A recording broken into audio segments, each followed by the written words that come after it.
Hello, I'm Luke, and this is Mix. Mix, Uh, waving to the yeah. camera. Okay, so you recently got a job in software? I did, yeah. And actually, well, I start on the 17th of July, so Okay, all right. So it's I haven't just started happened. yet. Yes, Yeah. yes. Okay, and first software job. Yes. Yeah. Exciting. I was pretty excited. Yeah, it was. I'll bet. It took. Yeah. Yeah.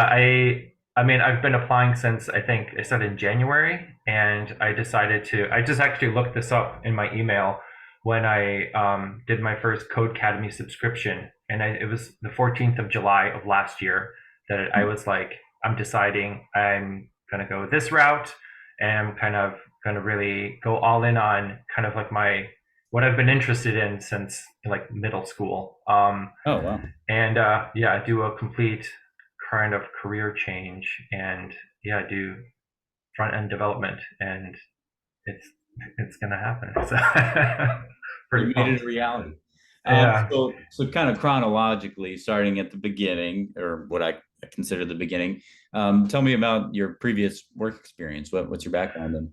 Yeah, so I went to school for classical music. I'm a violist, and I taught little kids violin, and I have been teaching for like the last 8 years here in London, where we moved in 2014, and then previously in the U.S. I was living in Cincinnati for I was there for about 8 years, and about 10 years in Michigan, in this little tiny town, Kalamazoo. It's real. Um, and yeah, so it was just music. It was teaching and performing, and that's kind of that was everything I was doing um, until kind of deciding to do this transition. My wife and I are both teachers. We have two small kids here now, and kind of decided that we need to have something where, well, I mean, I guess the income is nice because it is because we want to be able to kind of like stay where we are, and kind of the story with London is like once you get to a certain point, you leave because house prices and just everything here is really wild. And yeah, we kind of were like, well, we could keep teaching for until we're 80, and that would be, I really loved doing it, and it was great, and it was really good, mostly for our kids. I'll kind of get to that, I guess. But it kind of like long term future planning, we're like, we need something a little bit more solid. And I was like, well, I've been kind of thinking about sort of doing this off and on for a little bit. And yeah, kind of decided to pull the trigger then, and haven't looked back. So there's a lot of late nights after the kids are asleep, a lot of sending them. We're lucky to have what they're called childminders here. It's kind of like a babysitter, but it's kind of like they have a group of kids they look after, like in their house.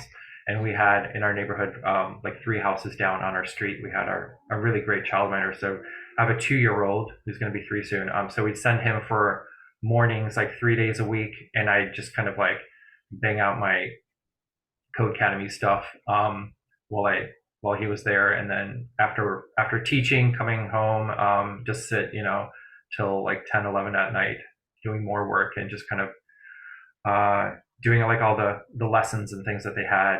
And then I was also fortunate enough to kind of get a place in a boot camp in which started in December, ran December through March.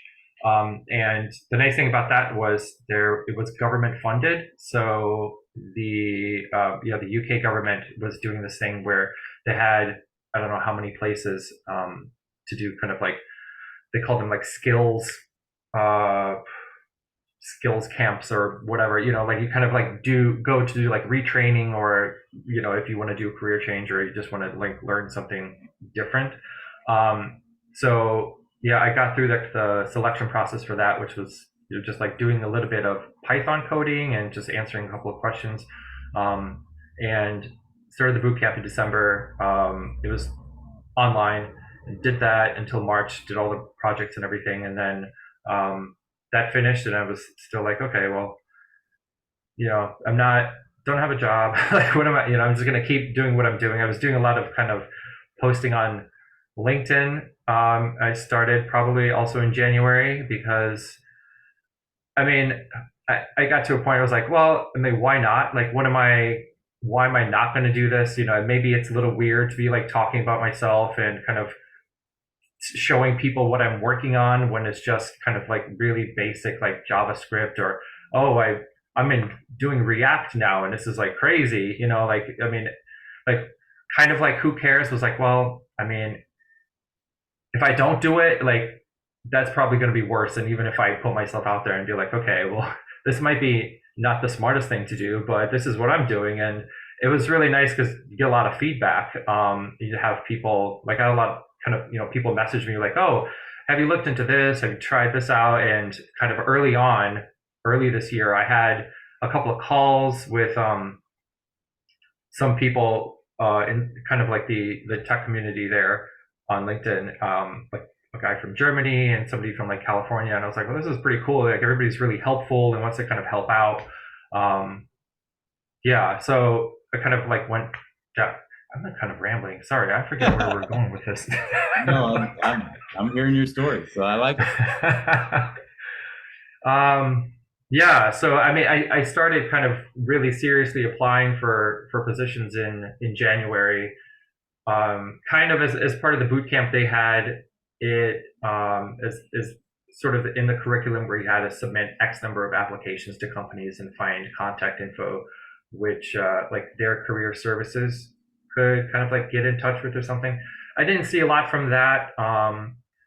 So I was just kind of, it's a really easy to do the easy apply button because you kind of feel like you're doing something, even though you really know, like, I mean, this is not really gonna, you see there's 200 applicants, 400 applicants, like clicking easy apply is probably not gonna get anywhere. So I would send a couple of messages along with the easy apply, be like, hey, I'm interested in this. And usually I just didn't hear anything back. But I think I first started uh, hearing kind of from companies maybe February, March, I think maybe February, where I had people contact me. Like I think I had two companies kind of get in touch that were like, oh, hey, we're kind of looking for a front end person. Are you interested in applying? And be like, yes, of course I'm interested in applying. So kind of like every couple of weeks, something would happen where, there'd be a lull and I'm like, nothing's happening and it kind of sucks. But then somebody would message me or I'd get like feedback on an application, be like, okay, well, I have an interview or I have some kind of like next step kind of thing. So it kind of kept me going, which was helpful. And actually, the company that I'm starting with, I had originally applied. They were one of the ones that had messaged me in February. I had applied. I did the application. I had some interviews, did a take home, and I wasn't successful. And I remembered from the interview that they were kind of like a startup. They were going through Series A, or they're looking to do Series A funding sometime this year. And I was just kind of there are a couple of companies that have applied for um, and had like contact with somebody in the company, like a hiring person or like a CTO, that I would kind of keep an eye on. But like, well, they're doing something interesting, and I'll just kind of like check once in a while, like if there's not like if there's job postings, but if there's like anything like new that they're doing, or if there's like any news about them. And this company, I saw that they were like successful, like in their funding in like April, and I just had sent the CTO a message being, like, hey, congrats! I saw this was in the news. Like that's great. Looks like you guys are doing good. And like that was it. I just left it, there. Now I wasn't really expecting anything. And then a couple of weeks ago, I was flying back with my kids from visiting my kind of extended family in Latvia. And I had a message saying, "Oh, hey, are you still like looking to explore maybe like new opportunities, or are you still interested in um, kind of like what we're doing? Because we might have we're looking to add to our team." And I was like, "Yeah, I'm definitely interested," because it was, they're doing kind of like some cool stuff. And then without kind of them even asking for it, I had redone the take home they originally sent me, with some of the changes, I remember that they wanted kind of their like suggestions. One of them was, we use TypeScript. I hadn't done the original one in TypeScript because I wasn't super comfortable with it in, February. I'm still figuring it out, just like the last couple of weeks. But I was like, well, why not? I'll just rewrite their little challenge like in TypeScript and send it back to them with some of the other minor kind of like issues that they had with it. And yeah, I had scheduled a call, and on the call, we just kind of like went through like the really kind of like, I think we're impressed that I had done the take home without them asking for it. Because it was like, here's, by the way, I did this too, just so, like I remember you talked about kind of fixing these things. And so we kind of talked through it a little bit, and it was that same day they came back with an email with an offer. So I was like, freaking amazing. Wow. Wow. Getting an Whirlwind. opportunity to interview with the same company twice, that, Yeah. landing it the second time. That's very interesting. Yeah. Great. I had to kind of like, seen people post about this kind of thing where, some people do this, like they'll kind of get in touch with a company that's, that's rejected them and kind of like get in a different way. When I was doing like the initial kind of, I did this for a couple of places, but the initial message, like I wasn't really kind of like, oh, I have a plan of like getting in the, it was just like, I mean, I just wanted to say, this looks cool. Like you guys are doing well, like congrats, just as a, I guess, friendly thing to do. I don't know. So it kind of worked out. Yeah. No, I mean, Yeah. it worked out. There's no arguing with that. Yeah. Um, so it's going back to when you first started programming. And so you mentioned, Hmm. what was it, Code Academy? Yeah. Code Academy. I started, I did like their, whatever subscription, like the year long thing, which kind of gives you like the more, you do a career track. Um, and I started doing like I think maybe I was doing like a full stack one, but I had done the front end part of it, or I was going through the front end part of it. Be right. I don't know if I had finished it all the way before the boot camp started, but I had done a pretty big chunk of it, getting through kind of like their basic JavaScript, all the HTML, CSS, and getting into um, React. They had a little bit on like testing and things like that too. So kind of the boot camp when it happened, I was pretty familiar with, I guess, their material, going into it, which was helpful. I was able to kind of work ahead quite a bit, which is nice. Yeah. And yeah, And so the first Code Academy, like Code Academy was the first thing you did. And the first time you started doing it was in July of last year. like code period, or Like, uh, I guess like it's after your decision, to like, okay, I'm doing this. I mean, I had dabbled, I had done things in like, I mean, I said like I had done a link site in, it was in 1998, 1999, just HTML, hosted on GeoCities. It's still in the archive. It was just like a list of bands that me and my friends were into, and like here's links to like lyrics and other random stuff. And we had to like, we'd write it in just in pencil and paper at school, and then go home and put it in Notepad and put it in GeoCities. So I had kind of like a little bit of experience. I had, you know, over the years, being self-employed and a teacher, my wife and I would need kind of like a web presence sometimes. So I'd kind of volunteers like, oh, I'll just kind of maybe put something together really quickly. Like, oh, we want something to move. Maybe I'll look at some JavaScript or do some kind of CSS styling. So there was, like here and there was always a little bit of it going on, and there was kind of an interest. And I had started, before we moved here, I did like a couple of weeks of this online JavaScript course. And this was like pre ES6, so I was just super confused about everything. I didn't know what was going on. I was like, I can't really do this. And then it was just, I think, just making that decision. It's like I need a change. I need to do something different, and like if this is what I need to do, and whatever kind of issues I had with figuring stuff out, kind of maybe went out the window.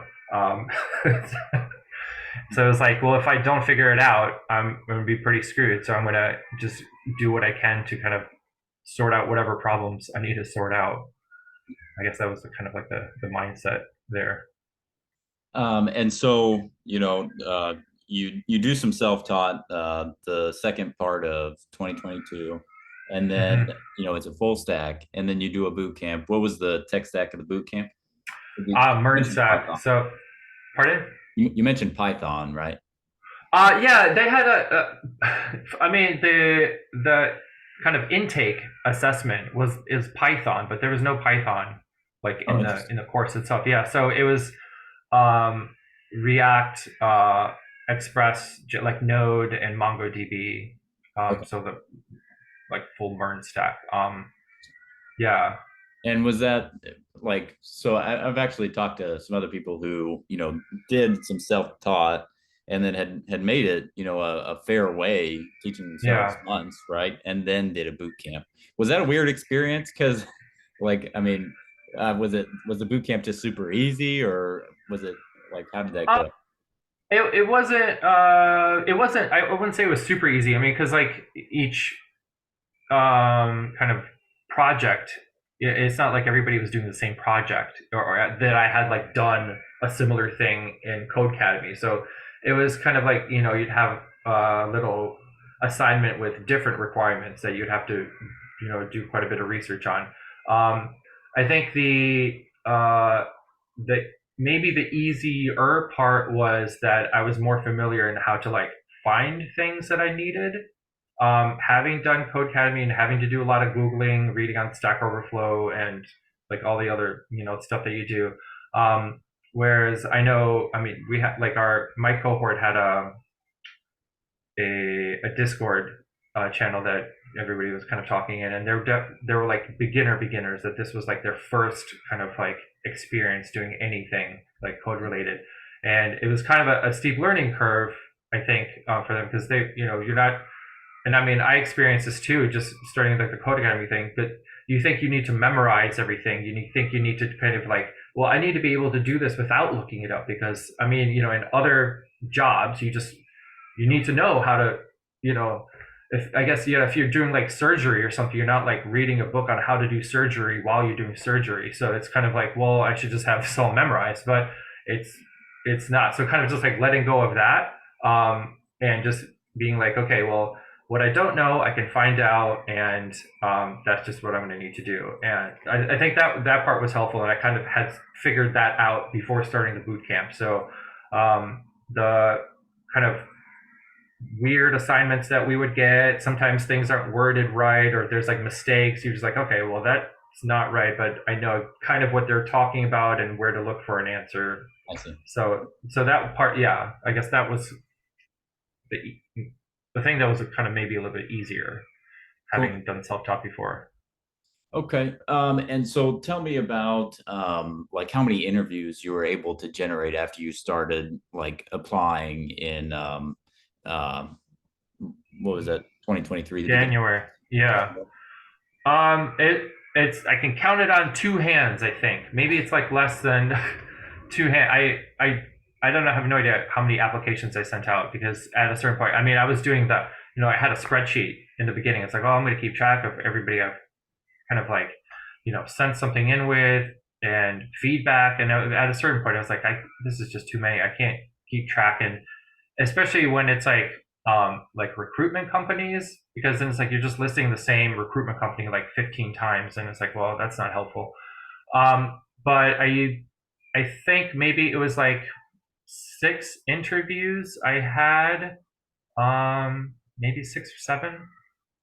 I actually, yeah, I there were a couple of um I had a couple of like initial calls, and there were 2 or 3 that I think went to kind of several stages, um, where you kind of, I had a couple of face to face ones and a couple of pure online ones. Um, so yeah, I think 6, 7 total. Okay. And you mentioned lots of cold applying, obviously, and then you're doing the networking on LinkedIn, posting, reaching out to people. Yeah. You had some people reach out to you. Of those interviews, how were they generated? Were those mostly out of cold applying, or the networking, or the people reaching out to you?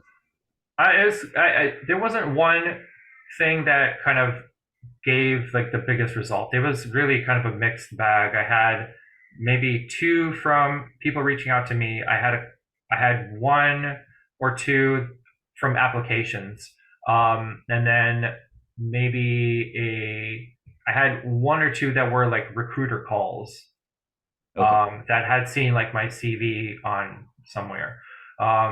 So yeah, it would kind of, I wish there was one thing that worked, because then I would just put everything into one strategy. But it's like, Right. you think like, you would like, oh yeah, I'll just do a little bit of this and this is what's going to make it happen. And then like, you don't hear anything from anybody. And like, okay, well, I got to change track again. Right. Right. You kind of got to play all three lanes at the same time. Yeah. Okay. Interesting. Well, so this job, you had interviewed with them once and they gave you a coding assessment, and based on the Hmm. coding assessment, they said like here's some feedback and we're not going to continue with you as a candidate at this time. And Yeah. then, you see that company gets their Series A, and you reach out to the CTO and say, hey, like, well done. And he Hmm. says, would you be interested in, interviewing? And you're like, oh, I already interviewed. uh, Yeah. but I would love Oh to. no, I mean he remembered, like Oh, he he did. remembered, like, oh, yeah, yeah. It wasn't like, hey. Okay. Yeah, So, he was just like, oh, thanks for the message, like thanks for, getting back in touch and like all that. Yeah, so it wasn't oh, kind of like yeah. okay. Well, so what was like the whole interview process then? I assume there was like before you had the original coding assessment, was there something that was before that, like a phone call? We just had a call with him and like the tech lead, and just kind of talk through a couple of questions they had, and just about like background. And they had a couple of just like code related questions to just kind of get an idea of, what I guess I knew, what I didn't know. I just remember there's like five or six questions in like TypeScript, and just like kind of like React basic questions, that I had to talk through. So based on that, then they sent me the take home assignment after that, and then we did like there was a call to go over, to kind of like do feedback on the take home, and kind of like talk about things that you could do differently, or like kind of me talking through the process of like how I, you know figured out what to put where and why I did it. And then after that, they had made their decision, like the next week. So it kind of like went through several steps before we got that first rejection. It wasn't like just like after, the coding, because, um, yeah. So it was a little involved Hmm. before it ended. Yeah. Okay. And then when they, reached out the second time, and then you showed them like, hey, I corrected my, your Hmm. feedback from the first coding assessment. Well, and then you went in for an interview in person. No, that was another call. Yeah, Okay. it was just, yeah, the and CTO and the tech lead and me.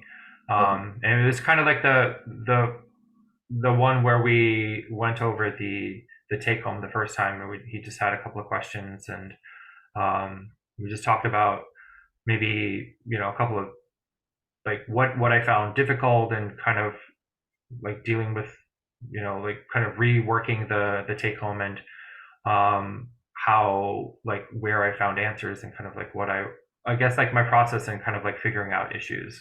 Okay. Um, yeah, And then so that was the extent of the interview process the second time, and then it was like yeah. offered. Was it that same day you said, or the next It was day? that same day. Yeah, a couple of hours later. Yeah, I mean, we ended the call. They said we just have to, everything sounds good on our end. We just need to talk to kind of like our senior team, and then we'll get back to you. And Okay. that was, yeah, How that exciting. was, yeah. Yeah, I remember those days, and that is exciting stuff. Yeah. Um, So the original, I don't know if you remember this, but the original job application or job description, do you know how much of the job requirements, like, hey, you need to be able to do this and this and this, here's the tech Mhm. stack, yada yada. How much of that did you feel comfortable saying, like, yeah, I got that? I mean, it was pretty much most of it. I don't think there was anything that they were using that I hadn't used. I had kind of built a couple of things in TypeScript, just like little stuff I had. I mean, I had been using React. I had been using Node. Like, I mean, with the bootcamp, doing like a full stack app. So I had kind of experience doing all of that. Um, the the original position was more of a full stack, and this one is actually more front end focused. So this is kind of it's maybe exactly what I was looking for, because I really wanted to have something with React, and I'm kind of excited to get more into TypeScript, because I mean, I've been using it since I started doing like the reworking and everything, and I've started another project with TypeScript, and I'm like, oh, this is actually really cool. Yes, it's a hassle to set up at first, especially kind of like being not being sure like what types to type things. But it's like it's kind of like built. I mean, just the error handling side of it. It's like, wow, okay, yeah, that's not working, and this is not working, and I can already fix it before having to like, render it or anything. So it's pretty fun. So yeah, I mean, I was familiar with most of the tech stack. I don't remember them using anything that I was like, oh, I don't know how that works. Um, so yeah, it was pretty like a pretty standard thing, I think. Cool. Okay. Um, Man, I had a question while you were talking, going back, but I think I've lost it now. All right. Um, React. No, I don't know. Hmm. Where are my questions here? That's all right. Interview process. Okay. What do you think you did well in the interview process that you think helped you get the offer? Um, I I think one, just sending the take home back. I mean, I obviously had the option not to do it and just kind of get on the call with them and see what they wanted, but I was like, well, I could do that, or I could maybe be a little bit proactive and say like, okay, I've taken on board kind of like what you originally suggested, and here's what this looks like, and also maybe like, here's what I can do. This is 4 months later, and 4 months ago me like would have not been comfortable just sending like a redone thing, and it was just like within like a day I was like, okay, I just need to bang this out and kind of get it back to them. So yeah, I mean, I don't know how much that helped. I mean, they did mention it. They were kind of like happy that I had just done that without them saying anything about it. Um, so I don't know if it would have, if I wouldn't have done that, if it would have kind of like meant more calls and doing like another kind of assessment, or something like that. And I don't know. I mean, I remember in my first interview, I think I kind of asked a lot of questions. I had a lot of I mean, just like questions about not just like their like tech stack, but just kind of like the company in general, and about kind of their like work life balance and things like that. So it wasn't just like, oh, what technology do you use? Like, oh yes, okay, I know that too. Let's do this. So it was um, I don't know. It was kind of like showing interest, like being interested. I mean, because for them, like I was like genuinely interested in what they do. They do like AI powered like voice isolation stuff. And I wouldn't be working on that because there's way smarter people than me doing like AI machine learning things. But it just like seemed like really interesting. They have a really interesting product, so I was kind of like excited to be involved in that. Yeah, how cool. And like getting in at a company like that's how you in my mind, a really good way to get introduced to some of that stuff is like Yeah. help you at the front end. Okay, now I'm good at that and I'm in. let me help with the Yeah. machine learning. um, Yeah. yeah, I remembered my question from earlier, which doesn't always happen. You mentioned like, oh, I'd done a project in TypeScript. How many projects do you have, and like, what are the varying like complexity levels that? Yeah, I mean, I guess starting out, I had kind of what everybody else has, like to do app. I, Maybe I had a calculator. I don't remember some of the first ones, but they were definitely kind of like the standard. Everybody's got these. I have a hangman, I think, things like that. Um, but when the boot camp was finishing, what I kind of really decided to do was um, not to do like I guess a tutorial or project based on something else. I was like, I want to find something that I like. For me, I haven't, I guess, problem and kind of figure out a way to deal with it. So what I what kind of like my main LinkedIn posting was based on this first project, which was based on kind of the teaching that I do, and I teach with the Suzuki method, which involves individual lessons and group lessons.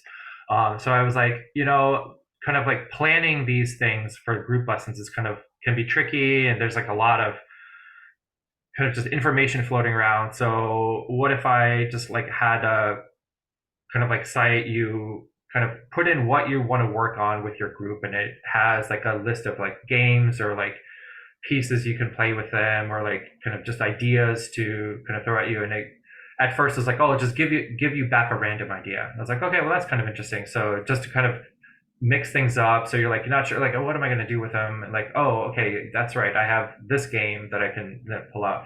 But then I was like, maybe I could make it more of like a submission thing. So my wife and I would talk about it, like, well, you could have people submit games, and maybe people could vote on them, and you could like add stuff to like the main database. And so it kind of like grew from there, and that's kind of where I put most of my energy in. And it also, and I know this from like other people, like, working on a project that you're really kind of interested and involved in, like when it comes to like interview time, like you have some, you don't have a previous work experience to talk about, but you have, like, okay, I'm just having these issues in this project, and this is what I did to figure that out, and this is what I have going on, and this is really cool that I could do this and could do that. It also kind of like pushed me to look at, like, what libraries do I want to get pull in for this, and do I want to use libraries for this, or do I want to just like code this myself?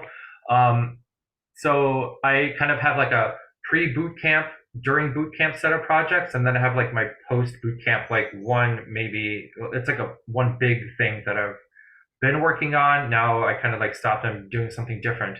So I have just like, I guess I have two now, and I had, a handful, enough to fill out a like a portfolio site with like links. Mhm. Um, yeah, if that Oh, answers. it did, yeah. And no, I'm a big fan of the way you went about that. That's awesome.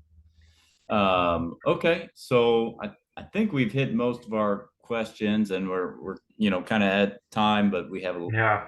if you wanted to add anything that stuck out to you during the whole process, conversations you had, aha moments, is there anything that you think might be helpful from your experience? Um, yeah, I think one thing that I started doing, and I know a lot of people do this, when this was, I think, pre boot camp, and I don't remember when I had my first kind of conversation about um, doing development. Also, side note, my little brother is a developer in the U.S. So I had some kind of contact with, you know, not the industry. I don't know. He wasn't like gonna, give me a job, but just because he's a very by the book kind of person. But but I mean, just having those conversations with like other developers and finding people that are further along in the industry. I have a couple of clients that I teach, like, as I teach their kids, and or kind of in the group program we have that are developers in various companies. And I would just kind of say, like, can we just schedule something? Can I just ask you questions? And I just, tell you what I'm doing and like, what do you think? And kind of just to get an idea of maybe what I don't know. Cause I think that was like the hardest thing in the beginning is like, you don't really know what you don't know. So you don't know where to go. Like, even if you are doing like the self-taught thing, it's like, there's so much out there. So try, yeah, I try to kind of just talk with people that knew what they were doing, to see, just kind of hear what their job is like and kind of, what the day to day, and not to kind of like, can you help me out? But just kind of like, okay, well, that sounds really interesting. This is what I've been doing. This is what I've been doing. I mean, kind of like this conversation, like, but you talk about like your background and whatever. And this is, I think that was really helpful in kind of focusing myself, because you having to explain something to somebody else, it was like, okay, well, you might not be sure exactly how you think about what you're doing, or like what your plan is really, but then having to, okay, we have a meeting, I'm going to tell you what I'm about and where I'm trying to go. And so that really kind of like helps you focus. So having those kind of here and there throughout, like the year that I was doing this. So I think was really helpful, because anytime you kind of have a lull, you're like, oh man, okay, applications aren't working, this isn't working, I'm kind of like struggling, kind of like get somebody to talk to. And I even, scheduled things with like fellow boot camp people that kind of live in my same area. There's just to kind of get together and be like, talk about issues that we're having or whatever. And it was just really helpful to do that. So I think, if you can, I would just, that would be my one thing that I found really motivating for me, and just also kind of like focusing my attention on something. Yeah, no, that's powerful stuff and good advice. Well, hey, Nix, I can't thank you enough for sharing your story and Yeah. maybe we Thanks for might, having yeah, me. I'm just gonna hit stop and then keep chatting for That's just all a right. second. Yeah.